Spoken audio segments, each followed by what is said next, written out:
So, as we said before, and as is going to be said in probably every mutualism talk that you'll see, mutualisms are ubiquitous in nature. They occur all over the place. However, it's important to remember that they don't evolve within a vacuum. Right? Mutualistic interactions are often shaped by the community associates in which they occur. And those community associates are oftentimes antagonists. So the argument that I'd like to make is that you have to evaluate the influence of those antagonists on the fitness of the mutualism. So in order to do this, we study Ficus pedularis, which is a rock-strangling fig associated in northwestern Mexico, and is the only endemic fig species in Baja California, where we've sampled pretty extensively. The fig wasp system is comprised of a fig, of course, which, when it is receptive to pollinating wasp mutualists, is entered into by this pollinator. The pollinator lays her eggs and pollinates a subset of the flowers within the fig. Also present within Ficus pedularis are 8 co-occurring species of non-pollinating wasps, which range in ecology from seed parasites to gallers, parasitoids, or apiculines. So all of these non-pollinating wasps oviposit their eggs from the outside of the fig and typically compete with the pollinator for reproductive resources.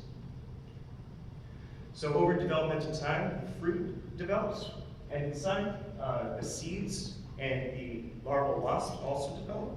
And then when the fruit is mature, both pollinators and non-pollinators exit the fruit at the same time to start the cycle anew. Next, in Ficus pedularis, we have a single species of parasitodiplogaster nematode, which has a known association with the pollinator. When the pollinator enters into the fruit, these nematodes are inside of her abdomen, and once she pollinates, lays her eggs, and dies, they'll typically consume the pollinating wasp tissue, and then will disperse throughout the fruit, and is closely associated with the pollinator. When the pollinator and the non-pollinating wasps are emerging in the fruit, these nematodes are seeking out an appropriate host. In this case, pollinators are the only truly appropriate hosts for these nematodes, in that when these pollinating wasps enter within the fig fruit in the future, it provides an opportunity for them to reproduce and disperse throughout the fig. Non-pollinators are not appropriate hosts for nematodes because non-pollinators all oviposit from the outside of the fig fruit and never provide any entrance for the nematodes that may be inside of them. And as such, there's never actually been any indication that non-pollinating wasps can be or are infected by parasitodiplogaster nematodes. It's never been discussed within the literature. Interestingly, for Ficus pedularis, non-pollinators are quite common. So you can see here we have the mean number of pollinators and non-pollinators by site. So we have north to south. And we see that non-pollinators are actually typically more abundant than pollinating wasps are in general, which is interesting in itself, given the pollinators are mutualistic interactors. Right? But also, nematodes are observed across the species range, so these are quite common as well. The question that I have for this is, do nematodes infect non-pollinators? In Ficus pedularis, non-pollinating wasps are abundant. They're even more abundant oftentimes than pollinating wasps themselves. And they each enter into the same physical space when they're reproducing, right? So pollinators and non-pollinators both enter into the fig environment, which is subject to parasitism by nematodes. However, the literature has indicated that infection of non-pollinators is bad because it represents a dead end for nematode reproduction, and as such, infection should be strongly selected against. So for this talk, I'd like to ask some questions related to the life cycle of the pollinating wasps and the non-pollinating wasps, given fitness impacts on this nematode infection. So first, I want to know, how frequently do nematodes infect pollinators? Do they infect non-pollinators? Do nematodes influence the longevity of fig wasps, so the lifetime that they spend? Do nematodes influence the dispersal ability of infected fig wasps? And how does nematode infection, or does nematode infection, limit offspring production? So to answer the first question, we found emerging pollinating wasps coming from nematode-infected fruits. And we found that those that were leaving nematode-infected fruits were commonly infected themselves. So we cut open 1140 different pollinating wasps that are emerging from nematode-infected fruits and found that 63% of them were infected with the least one nematode themselves. Even more interesting, though, is that all the non-pollinating wasps, or many non-pollinating wasps, are also commonly infected with nematodes themselves. So here we have the 8 different occurring non-pollinating wasp species. And we can see that although the infection rate is lower than for pollinators, it is still considerably high, given that it shouldn't happen in the first place. So remember that infection with these non-pollinators, it represents a dead end for them. So it's shocking that there is this amount of infections going on. So next, do nematodes influence the longevity of pollinating or non-pollinating wasps?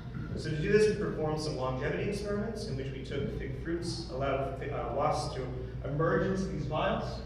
We removed the fig fruit, noted the presence or absence of nematodes, and then allowed the wasps to live out their lifetime.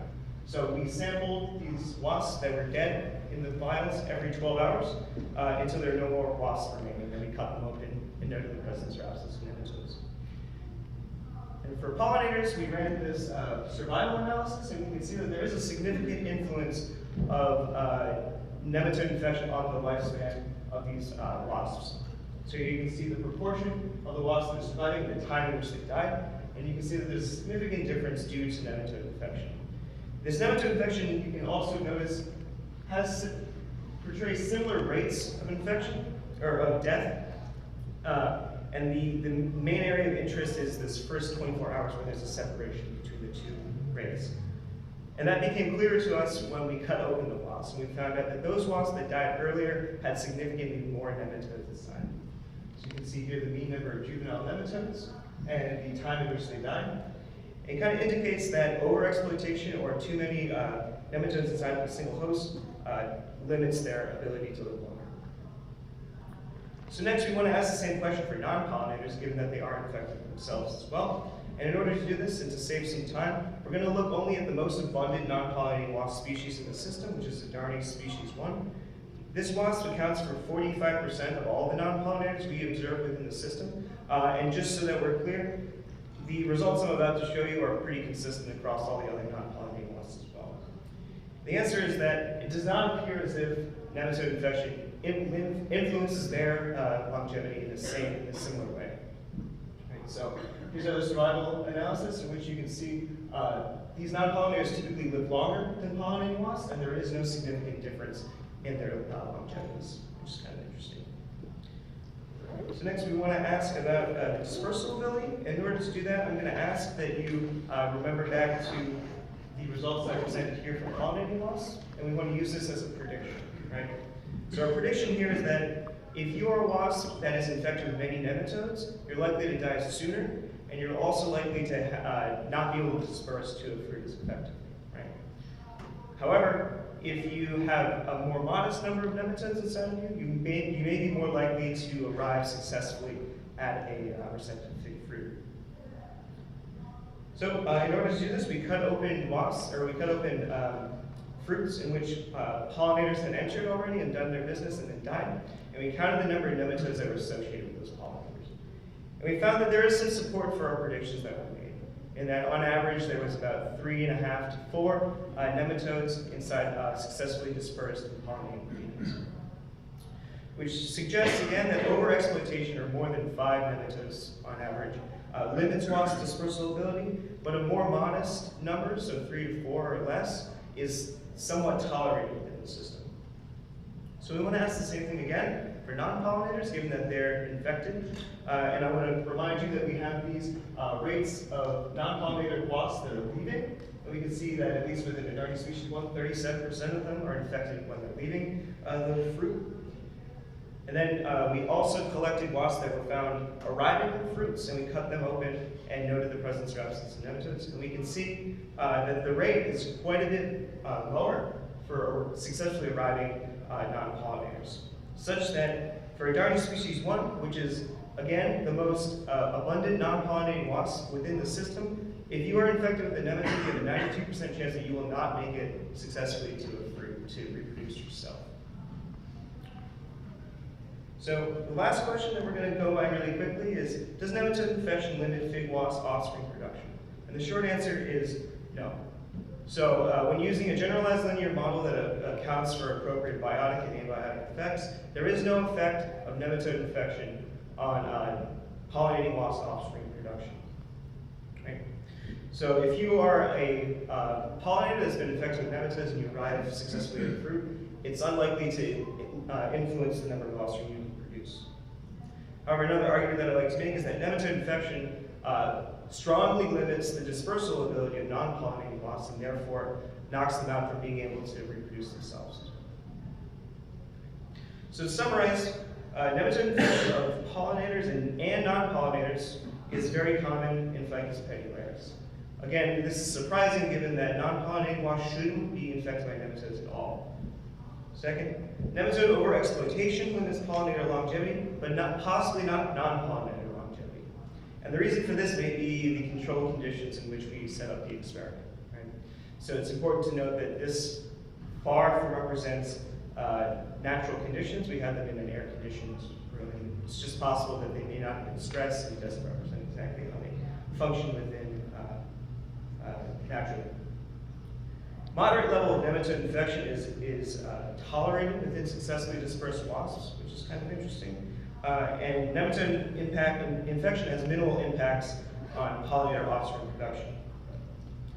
And most importantly for this talk, nematode infection strongly limits the successful dispersal,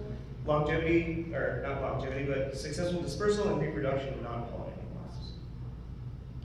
So to bring this all back to the start of the title of the talk, I want to remind you that nematode infection is very common in Ficus pedularis. It occurs in 39% of all fig fruits. Right? We want to ask about the costs and benefits of mutualism. So the cost of having nematodes infecting pollinators and the benefit of having nematodes infecting non-pollinators. So the cost of mutualism that we've identified within this talk is simply that overexploitation may limit your ability to successfully disperse. However, that overexploitation is actually quite minimal in the proportion of wasps that are being overexploited. So, lay this out for you. Within that group that was overexploited within the 24-hour mark, only 6% of them were actually overexploited. Right? So that's 2.3% of all the pollinating wasps in the population at a given time. Right? So that means that only 2.3% of pollinating wasps are eliminated by nematodes every generation. So the benefits of the mutualism, of course, are that the nematodes also infect non-pollinating wasps, which compete with the pollinators for reproductive resources, or may use them for their own development. Right? Benefits here is that the infection substantially suppresses. So instead of overexploitation effects being minimal, the infection of non-pollinating wasps substantially limits their population numbers. So Adarni species 1, which is again the most abundant non-pollinating wasp within the Ficus pedularis system, is infected 14% of the time. So 14% of all Adarni species 1 that are out in the landscape are being infected. 92% of those that are infected will not make it successfully to a fig fruit. So that means that 12.9% of all of the most abundant non-pollinating wasp species within the system is eliminated every generation. And again, this occurs in the other non-pollinating wasps that we've studied as well. So this nematode infection contributes to our mutualism fitness in very unexpected ways. It's going to be an exciting thing to look into this a little bit. So with that, I'd like to thank my advisor, John Nason, as well as my current and previous lab mates, as well as the many undergraduate research assistants that helped with collection and microdissections and things of that nature. And